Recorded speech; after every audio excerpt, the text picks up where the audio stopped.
할렐루야, 할렐루야. 오늘 주보 표지를 보면 깨알 같은 글씨로 써 있어서 잘 안 보일 수 있는데, 오늘 설교 시작 전에 성격 테스트 한번 해보겠습니다.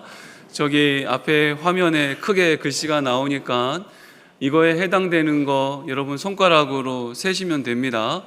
그래서 몇 개 내가 해당되는지 한번 테스트 해보도록 하겠습니다. 첫 번째, 나는 주위에 있는 미묘한 것들을 인식하는 것 같다. 어려운 게 아니라 남들이 보지 못하는 거 보이는 사람이 있어요. 그죠?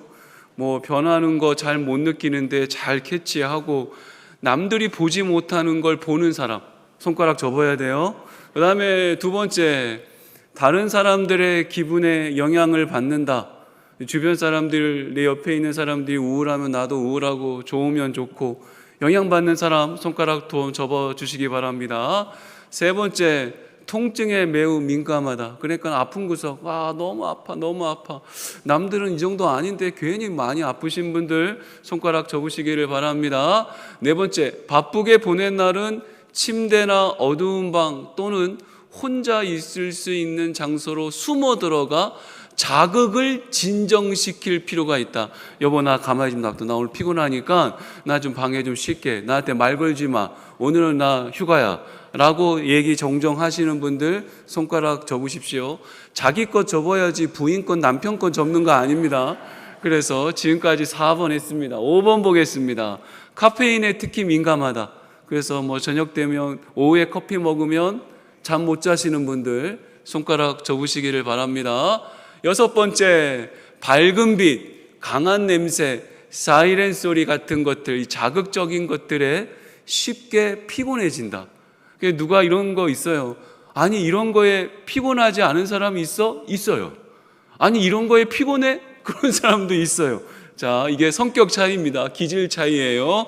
일곱 번째, 풍요롭고 복잡한 내면 세계를 지니고 있다. 자기만의 세계가 굉장히 많은 사람들 손가락 접으시기를 바랍니다. 많이 접었어요? 지금 속으로 이렇게 접고 계시죠? 예. 저는 지금까지 한 개도 없습니다.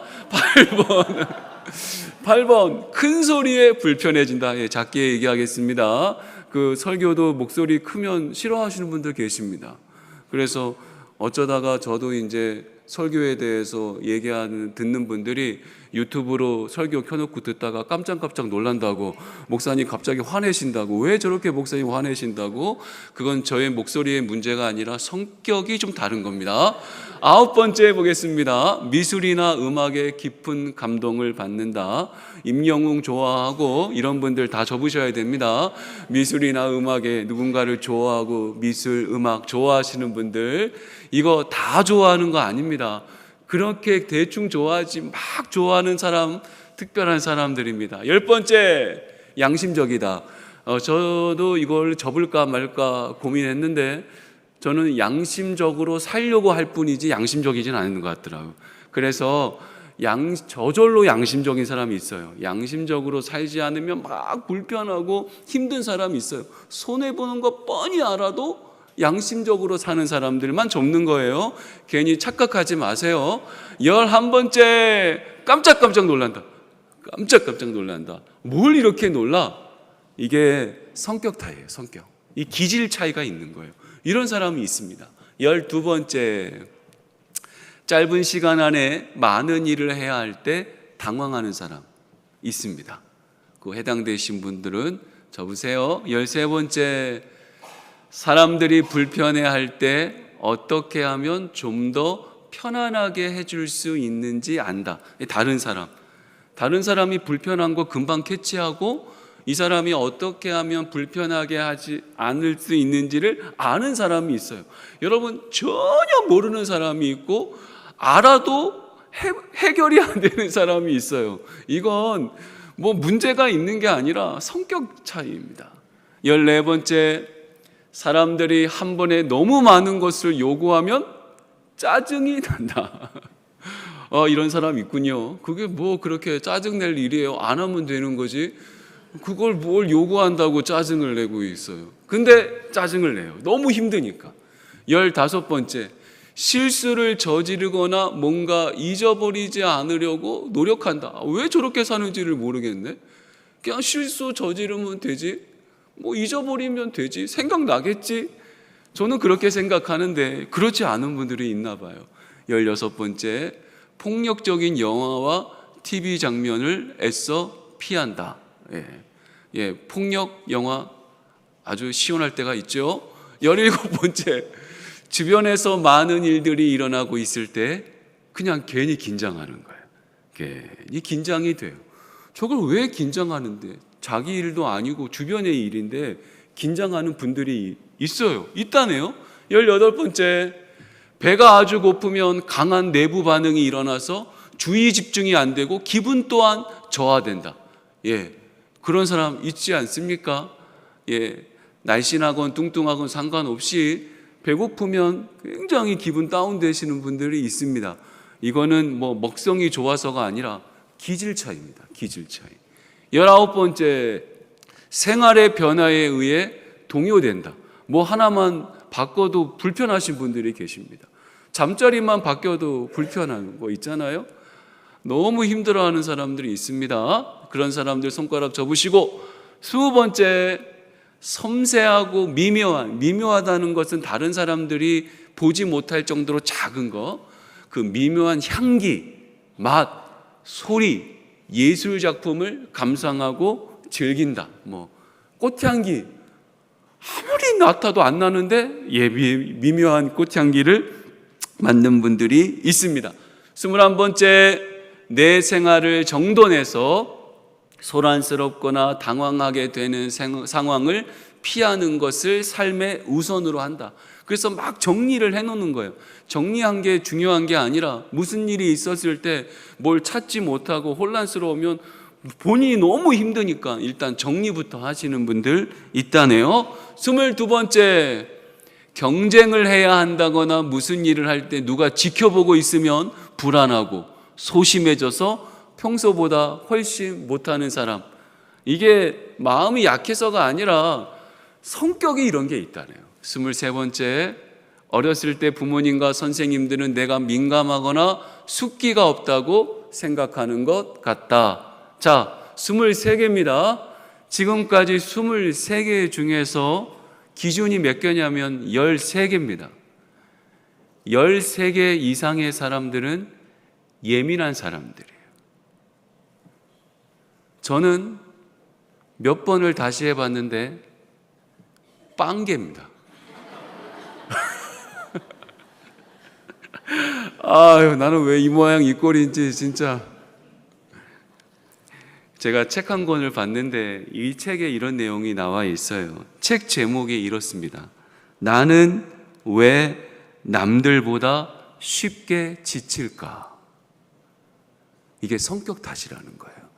그래서 이런 사람을 요즘 용어로 뭐라고 얘기하냐면 줄임말로 HSP라고 얘기해서, 원래 원어는 Highly Sensitive Person, 그러니까 초감각적인 사람들을 얘기하는 거예요.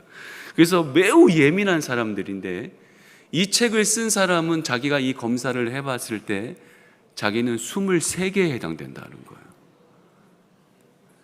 그래서 우리가 보통 예민하다라고 얘기하는 사람들은 반응이 아주 날카롭고, 그리고 막 행동들을 신경질적으로 하고, 그리고 호불호, 좋고 나쁘고 아주 강한 사람들, 그리고 짜증을 자주 내는 사람들이 예민하다고 생각하는데, 이 저자, 이 박사님의 말에 의하면 오히려 예민할 사람일수록 정반대의 태도가 나온다는 거예요.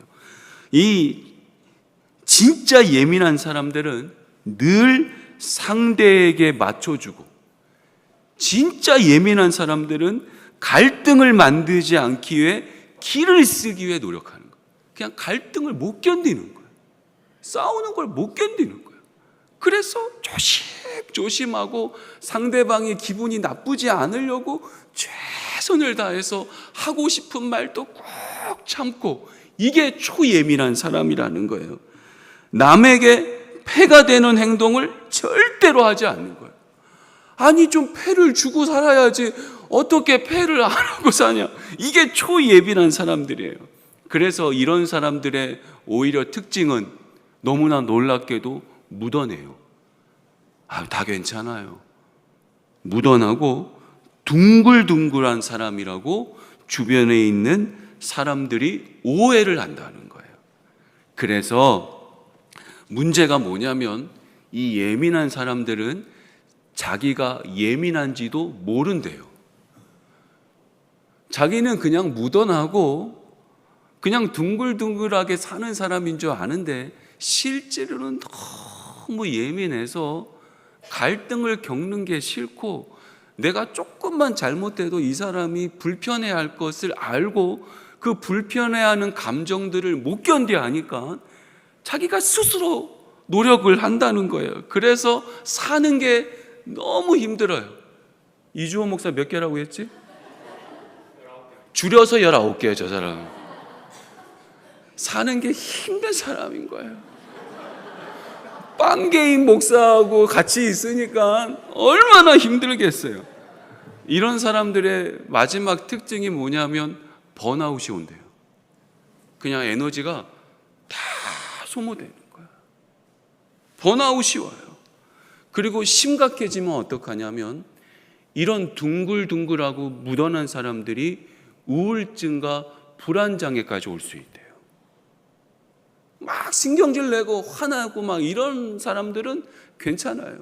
제가 이제 자녀들 이렇게 가르칠 때 자녀 때문에 갈등 일어나는 집, 그래서 뭐 아이가 엄마한테 소리 지르고 아빠한테 소리 지르고 그런 애들은 괜찮다, 죽지는 않는다 그래요. 제가 꾹 참는 애들이 있어요. 이게 HSP예요. 힘든데도 말도 안 하고 엄마한테 괜찮아, 아빠 괜찮아, 나 괜찮아. 왜? 말하면 엄마가 힘들까 봐, 말하면 아빠가 힘들까 봐. HSP 0, 저 같은 사람은 엄마 왜 그래? 정말 짜증나게 왜 그래? 이런 사람은 절대 병에 안 걸리는 거예요. 근데 말 못하는 아이들, 아니 말 안 하는 아이들이 문제가 훨씬 심각한 거예요. 그래서 이 HSP에 대해서 쓴 이 박사님의 말에 의하면 자기에 해당하니까 자기는 하나님한테 큰 선물 3가지를 받았다. 첫째, 초감각. 감각이 너무 발달되어 있는 거야. 냄새, 보이는 것, 듣는 것, 남들이 보지 못하는 것, 듣지 못하는 것, 맡지 못하는 것, 이 HSP 사람들은 다 맡을 수 있다는 거야. 두 번째, 초감정. 모든 사람의 감정까지 다 헤아릴 수 있는 거야. 하나님이 주신 선물이라고 표현하고, 세 번째, 이런 사람들은 신미안이 있어요. 그러니까 예쁜 것, 좋은 것 정말 구분할 수 있어요. 자기 주장이 딱 있어요. 저 같은 사람은 이거 주면 이거 입고 저거 주면 저거 입어요. 다 괜찮아요. 물론 다 어울리기도 하고 뭐 이렇게 생각하고 사니까 저는 아무 걱정이 없는데, 이 HSP의 때는 이거 입으라고 주면 힘들어요. 근데 말은 못하는 거예요.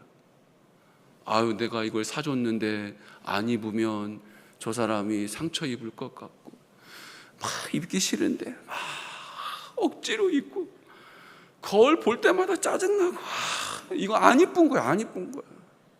어떤 사람인 줄 알겠죠? 그래서 진짜 예민한 사람은 예민함을 드러내지 않는다는 거예요. 그리고 이 책을 읽어보니까 예민한 사람은 반드시 은혜를 갚는데요. 그렇잖아요. 그 축의금 받으면 반드시 무슨 일이 있어도 갖다 줘야 되는 사람이 있잖아요. 저는 이런 사람은 아니거든요. 주면 주는 거고 안 주면 안 주는 거고 받으면 받는 거고 이런 사람인데, 이 예민한 사람들은 반드시 되갚는 거예요. 그래서 이 사람들의 특징 중에 하나가 부탁하는 걸 어려워해요. 그냥 혼자 다 하는 거예요. 많이 힘들어한다는 거예요. 그리고 나이가 들수록 예민해지는 게 정상이라는 거예요. 어쩔 수가 없다. 이게 정상이라는 거예요. 나 왜 그러지? 약해졌냐가 아니라 이렇게 되는 게 정상이라고 얘기하는 거예요. 제가 왜 이 얘기를 했냐면 오늘 본문 말씀에 하나님께서 사람을 창조하시고 우리를 택하여 불러주셨는데 왜 불러주셨냐? 하나님이 우리를 향한 계획이 있을 거 아니냐?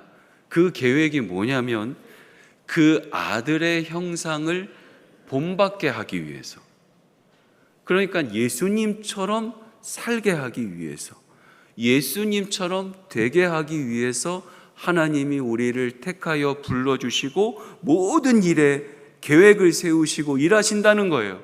그래서 나는 죽을 때까지 뭘 해야 되냐면 예수님 닮아가야 된다는 거예요.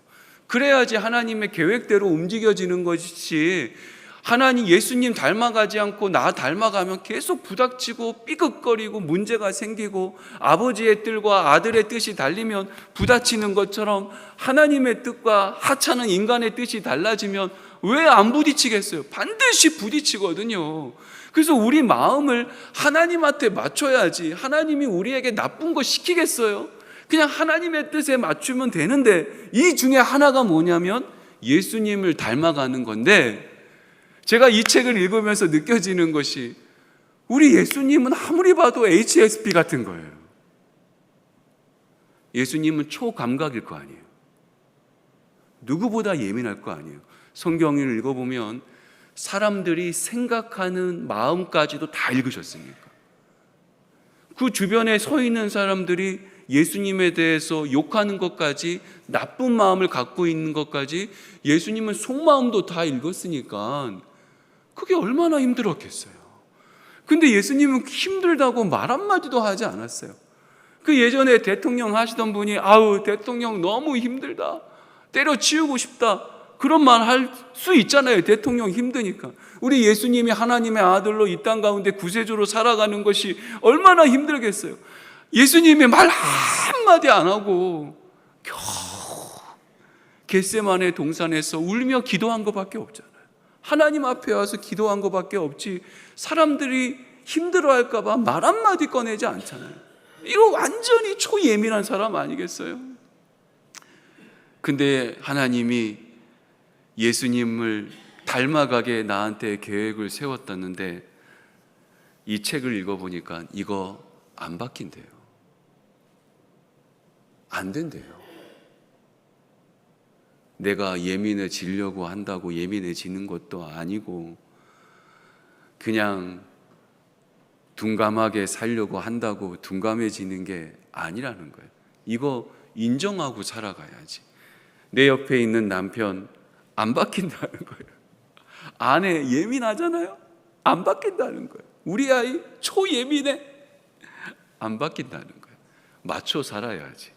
이제 그걸 보면 나는 예수님을 닮은 건 이제 일찍부터 안 되는 건가 생각하는데, 하나님이 안 되는 걸 계획 세웠다는 것은 말이 안 되잖아요. 하나님이 계획을 세웠다는 건 반드시 내가 예수님을 닮아갈 수 있다는, 하나님이 알고 계시니까 그렇게 하시는 거 아니겠어요?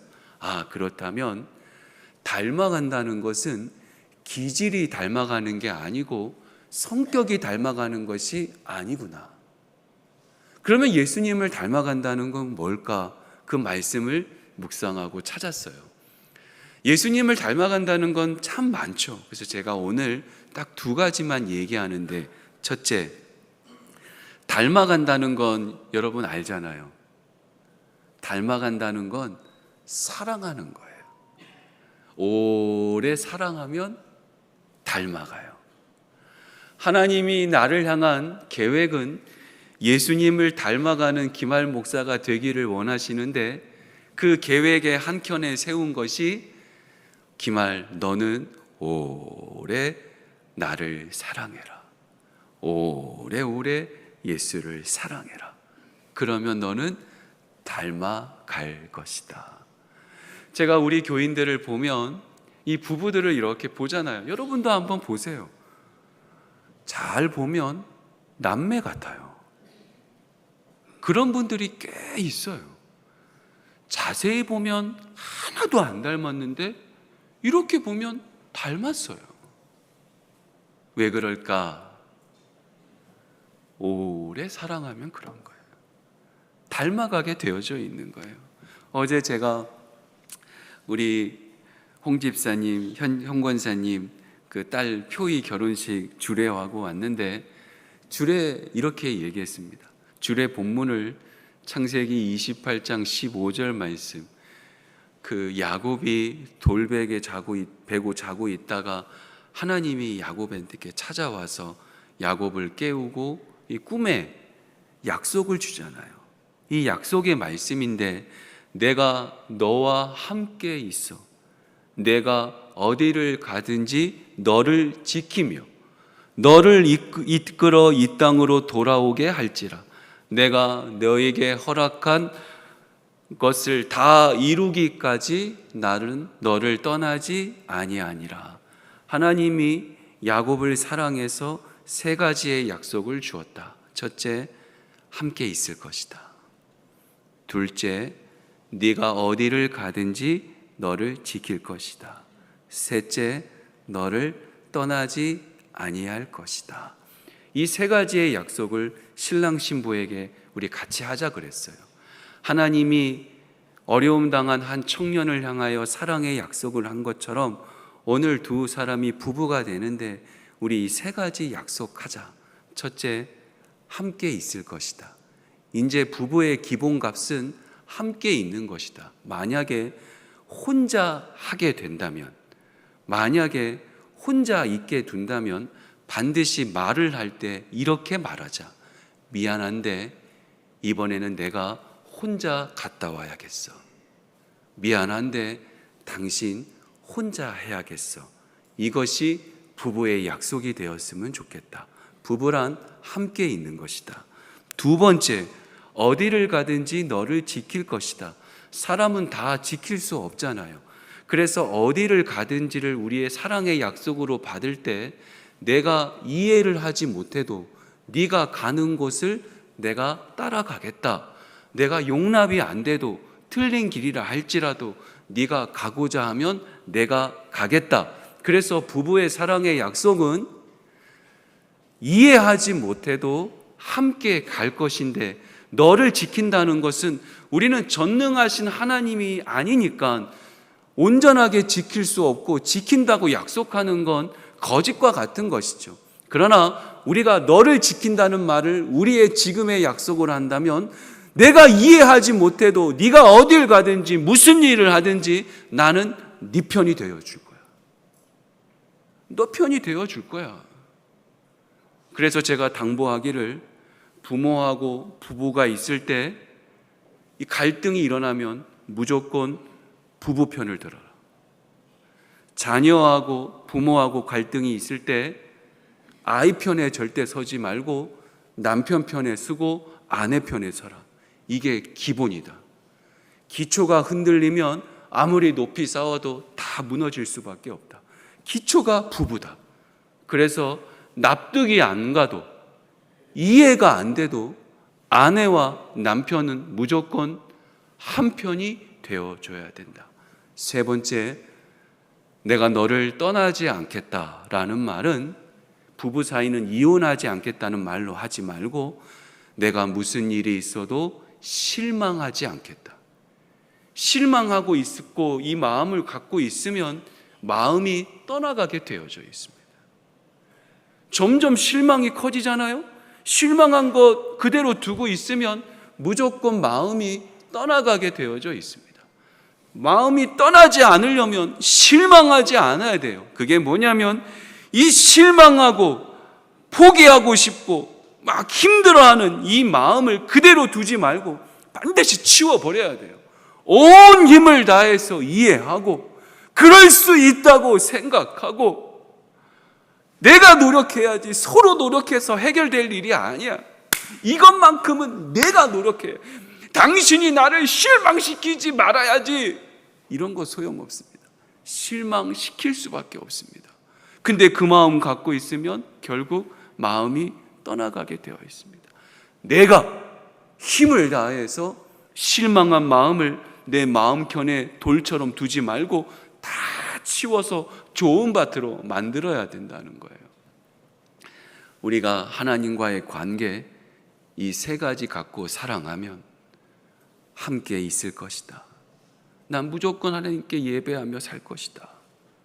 둘째, 내가 이해하지 못해도 하나님이 가자 그러면 갈 것이다. 셋째, 살다 보면 하나님이 나를 실망시키는 것 같은데 우리 그 마음 두지 말자. 하나님은 나를 실망시키지 않으신다. 반드시 좋은 이유가 있을 것이다. 반드시 잘 되게 할 것이다. 힘을 다하여 믿고 살면 어떤 일이 생기냐? 여러분, 놀랍게도 우리가 하나님을 닮아갑니다. 우리가 예수님을 닮아갑니다. 예수님 같은 사람 되면 얼마나 좋겠어요. 부활하신 주님이 베드로한테 찾아와서 아침밥 차려주고 한마디 조심스럽게 묻죠. 베드로야, 네가 이 다른 사람들이 나를 사랑하는 것보다 나를 더 사랑하느냐? 네가 나를 제일 사랑하느냐? 그걸 어떻게 제일 사랑한다고 대답할 수 있겠어요?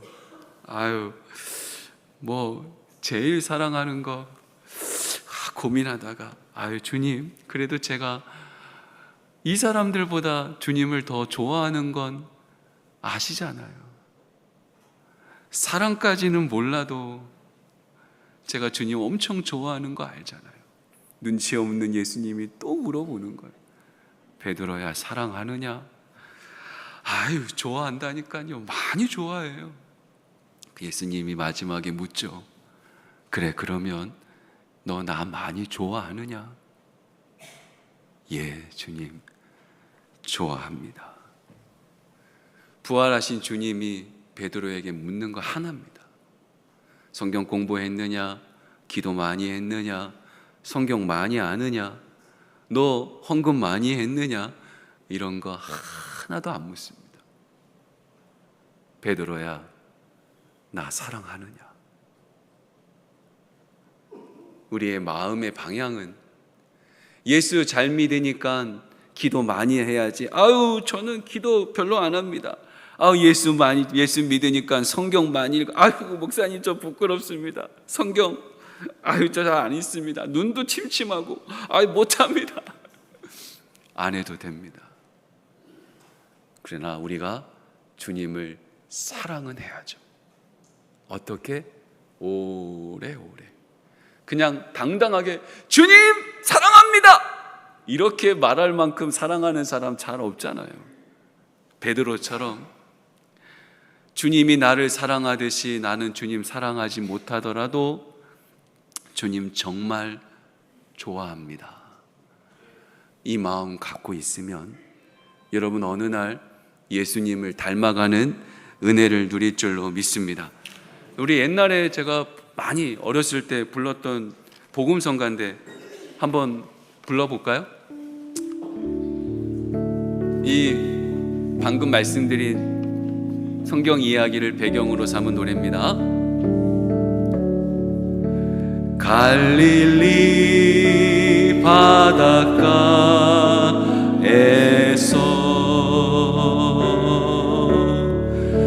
주님은 시몬에게 물으셨네.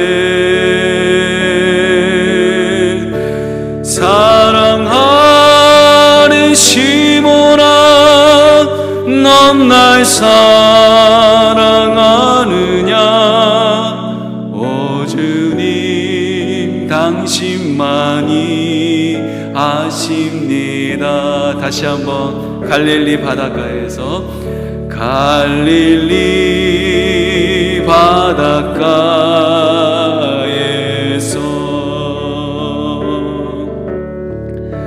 주님은 시몬에게 물으셨네. 사랑하는 시몬아, 넌 날 사랑하느냐?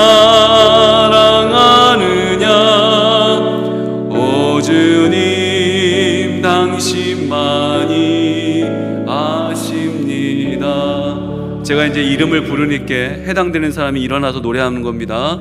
갈릴리 바닷가에서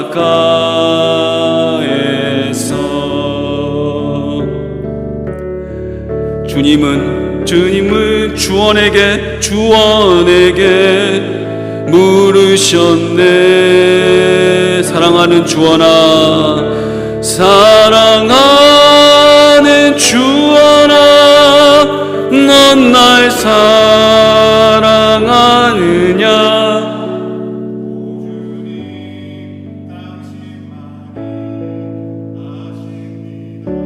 이제 11가지 갈릴리 바닷가에서 주님은 찬양대에게 물으셨네. 주님은 찬양대에게 물으셨네. 사랑하는 찬양대, 사랑하는 찬양대, 넌 날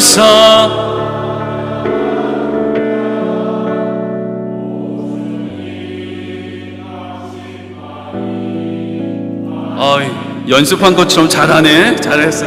갈릴리 바닷가에서, 갈릴리 바닷가. 이제 자기 이름 넣어봅니다. 자기 이름을 불러요. 주님은 기만에게 물으셨네.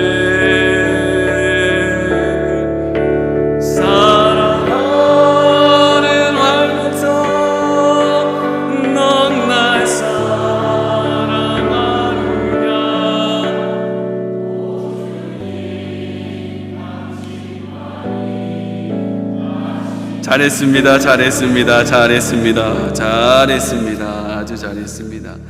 닮아가는 것은 두 번째, 주님이 갖고 있는 것, 그걸 나도 갖는 것, 그것도 닮아가는 거죠. 주님이 하시는 것, 나도 따라하는 게 닮아가는 거죠. 근데 제가 해보니까 쉽지가 않아요. 근데 반대로 주님에게 없는 게 나도 없으면 닮아가는 거예요. 주님이 하지 않은 것 나도 안 하면 닮아가는 거예요. 그 중에 첫 번째가 뭐가 있냐면, 이거 아무것도 아닌데 우리가 종종 하는 거예요. 주님 안 닮은 건데 따라해 보세요. 정죄. 비난하고 죄인이라고 얘기하는 거예요. 간음한 여인을 사람들이 붙잡아 온 거예요, 현장에서. 그래서 예수님한테 묻죠. 예수님, 율법책에 보면 간음한 여인을 돌로 쳐 죽이라고 했는데 예수님 어떻게 할까요? 예수님이 땅에다 이렇게 앉아서 글씨를 쓴 다음에 사람들에게 얘기하고 이렇게 말씀하셨습니다. 너희 중에 죄 없는 자가 돌로 치라. 그리고 다시 예수님이 앉으셔서 이렇게 글씨를 쓰니까 나이가 많은 사람부터 젊은 사람까지 다 떠나간 거예요. 그리고 예수님이 그 여인에게 이렇게 얘기합니다. 여자여, 너를 고발하던 그들이 어디 있느냐? 그 여인이 얘기하기를 아무도 없습니다. 그때 예수님이 마지막으로 말씀하시기를 나도 너를 정죄하지 않겠다. 가서 다시는 죄를 범하지 말아라 얘기하는 거예요. 예수님이 십자가에 왜 돌아가셨어요? 우리 죄 때문에 돌아가셨지만 근본적인 이유는 사람들이 예수님을 정죄했기 때문에 십자가에 죽은 거예요. 야고보서의 말씀에 너희는 의인을 정죄하고 죽였으나 그는 너희에게 대항하지 아니하였느니라 라고 얘기했어요. 예수님이 이야기해요. 유대인들아, 너희들이 우리 예수님을 정죄하고 십자가에 못 박혀 죽였다라고 얘기하는 거예요. 예수님도 정죄함으로 죽게 되었다는 거예요.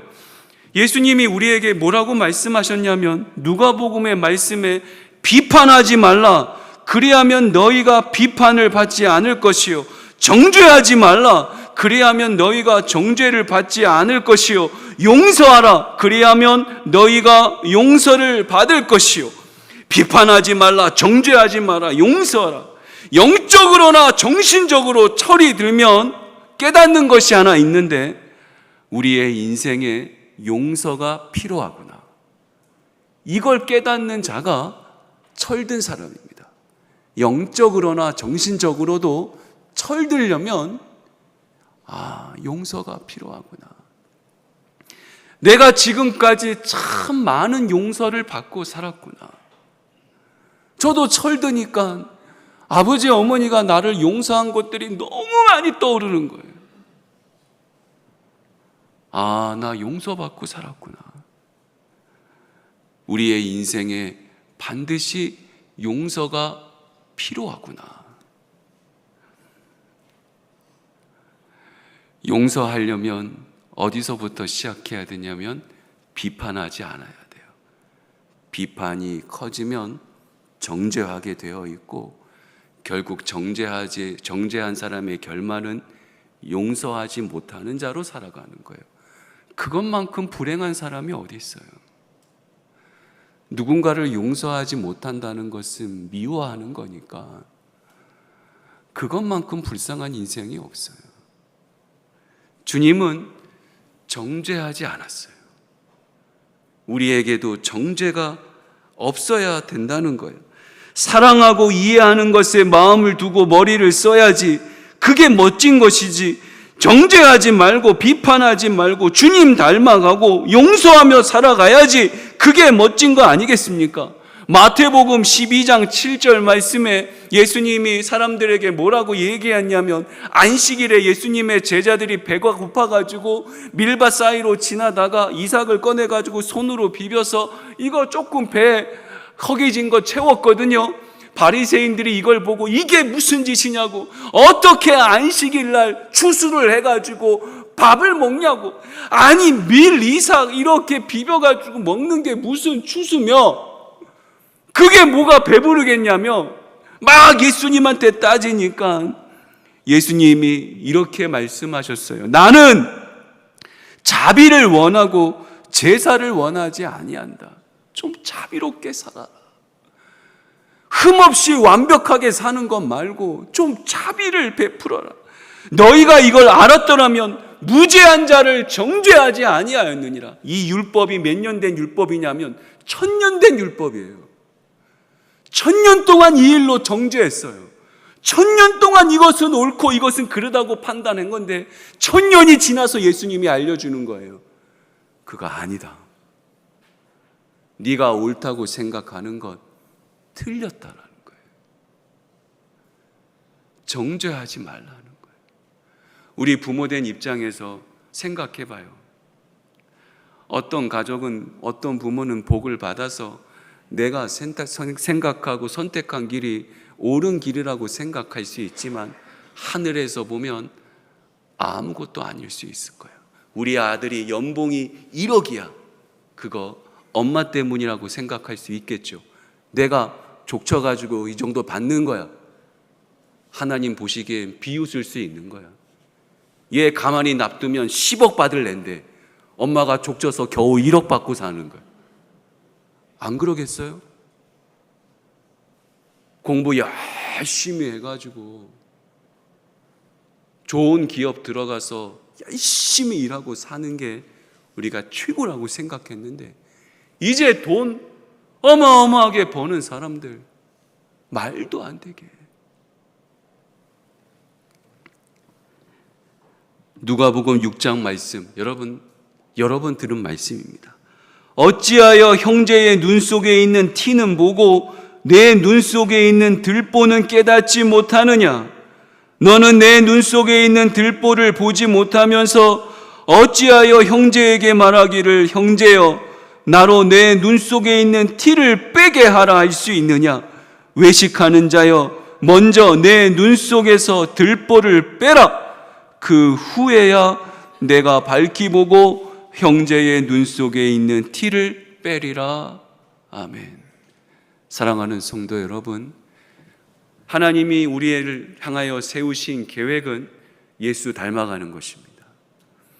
예수님처럼 사는 것 쉽지 않죠. 그러나 예수님이 하지 않는 건 우리도 하지 말자. 예수님이 당부하고 얘기하시는 게 비판하지 말고 정죄하지 말고. 그래서 이번 선거를 보면 힘들다. 요즘 이렇게 유튜브를 보고 있으면 대통령 후보 투표 선거 이렇게 서로 토론회 하는 게 얼마나 안타까웠는지, 옛날에 이회창 대통령 후보하고 노무현 대통령 후보하고 토론하는 장면이 계속 유튜브에서 올라와요. 너무 점잖게 하는 거예요. 매너 있게 하는 거예요. 정책 가지고 얘기하는 거예요. 여러분, 우리 막 대통령 후보들이 서로 막 일갈하면서 서로 욕하고 그런 거 좋아하면 예수님 닮아가는 거 아닙니다. 아파해야 됩니다. 힘들어야 됩니다. 저는 이런 얘기 해도 되는지 모르지만 사전투표 아직 안 했습니다.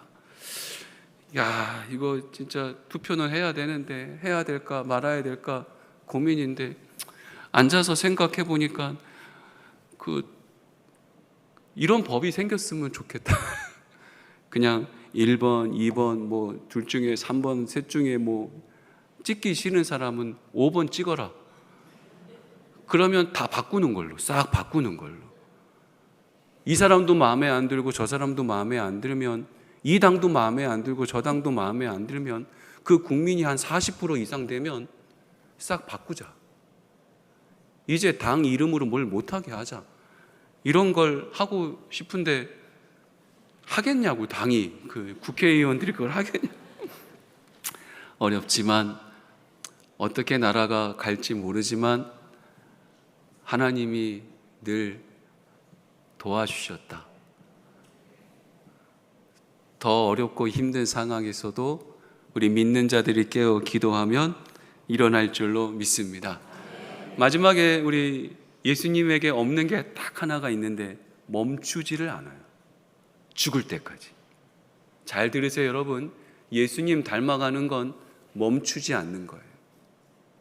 그게 예수님 닮는 거예요. 죽을 때까지 멈추지 않는 거.